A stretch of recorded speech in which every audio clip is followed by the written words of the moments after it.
सभापति महोदय, यह देश वसुधैव कुटुंबकम का है, सर्वधर्म संभव का है और सार्वभौमिकता का एक नैसर्गिक दर्शन है। शिव की वो पंक्ति आत्म मोक्षार्थम जगत हिताय च, संपूर्ण विश्व का और मानव का कल्याण और खुद के मोक्ष की कल्पना हमारे आराध्य गुरु शिव ने इसी पंक्ति से अपने जीवन दर्शन की शुरुआत की थी। और यह जो देश है ना, ये आध्यात्मिकता पर है। ये कंप्लीट किसी धर्म या किसी मजहब पर आधारित देश नहीं है। ये मानवीय मूल्यों के लिए जाना जाता है। संत की यदि बात करूंगा तो रामकृष्ण परमहंस, विवेकानंद, कबीर, वाल्मीकि, संत रविदास, हम संत उसको कहेंगे। मैं सभापति महोदय शुरू करूंगा जाति जनगणना से। हमारी सरकार जब थी तो उन्होंने जाति जनगणना का निर्णय लिया और बिहार में जब जाति जनगणना की शुरुआत हुई, ललन बाबू नहीं है अभी, नहीं तो मैं उनको सुनाता, तो उनमें जो सर्वे आया 98% लोगों के पास लैपटॉप और कंप्यूटर नहीं है। 96% लोगों के पास व्हीकल नहीं है और जो व्हीकल है वो EMI पर है। जो भी व्हीकल है, लगभग 86.2% लोगों के पास 1 बीघा से नीचे जमीन है, कट्ठे में है, धूर में है।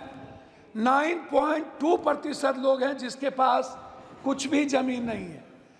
लगभग 78.7% लोग हैं जिनके पास फूस का घर है, टीन का घर है, भीत का घर है, उसके पास पक्का मकान नहीं है। ना रोजगार है, ना नौकरी है, ना खेत है।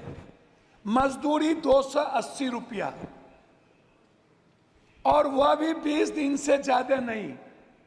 कोरोना के समय मनमोहन सिंह जी के द्वारा लाए हुए जो मजदूरी एक्ट था उसको खत्म करके मजदूर के ताकत को कमजोर किया गया।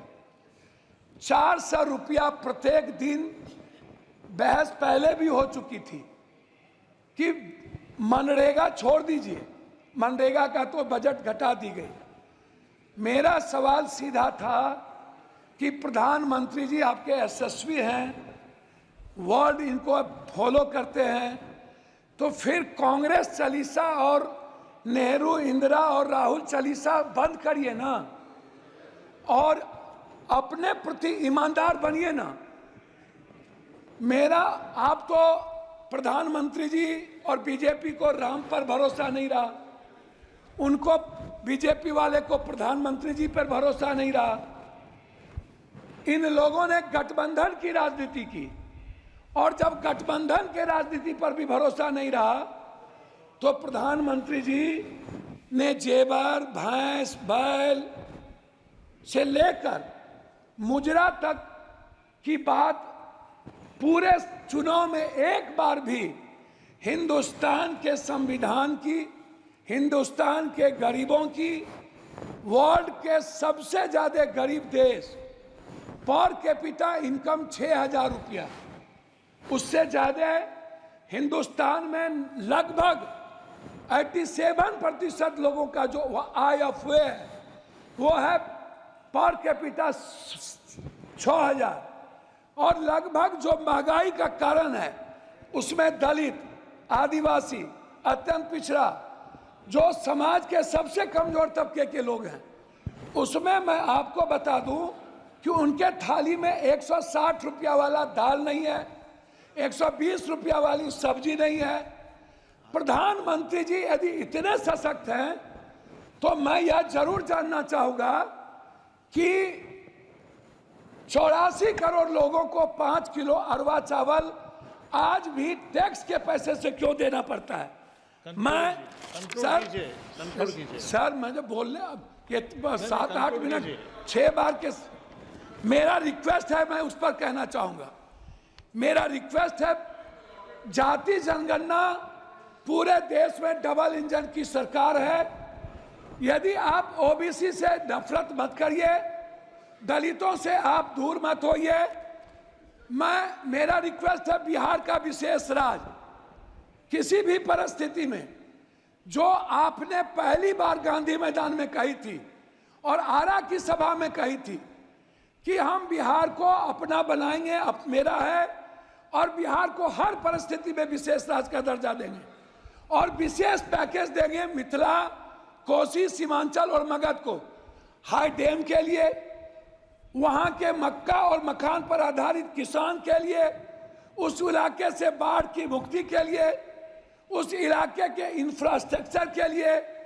लेकिन अभी तक उस पर कोई चर्चा नहीं हुई। आंगनबाड़ी की बहनों की स्थिति आप देखिए, आप ममता की स्थिति देखिए। जी, आपका सर मैं वही पॉइंट पर तो बोल रहा हूँ, हमको 3 मिनट दीजिए सर। ममता, आशा, मैं वही कह रहा हूँ सर। रसोईया, सर पॉइंट वाइज बात कर रहा हूँ सर। मेरा आप कंक्लूड कीजिएगा सर, कंक्लूड 3 मिनट दीजिए ना सर, तब फिर बोल के क्या फायदा होगा। सर मेरा रिक्वेस्ट क्या है, मेरा रिक्वेस्ट है, आपका रिक्वेस्ट बताइए फाइनली कि बिहार में जो मैं आंगनबाड़ी की किसकी बात कर रहा हूं सर, एक भी जगह दलित और आदिवासी के में ओटीएफ नहीं है। आप चल के जांच कर लीजिए। जल योजना लगभग बर्बाद हो चुका है सर। स्मार्ट सर, मैं कंक्लूड बोल तो रहा हूं, स्मार्ट मीटर बिजली सर, 2 मिनट सर, 2 मिनट घड़ी देख लीजिए सर, 2 मिनट घड़ी देख लीजिए।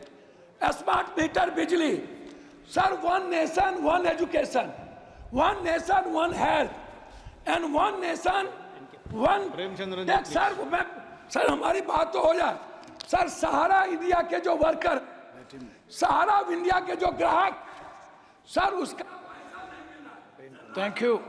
Mr. Premchandran. Thank you, Mr. Chairman, sir, for affording me this opportunity to take part in the discussion. Manorama group, जो सोचता है वो करता है।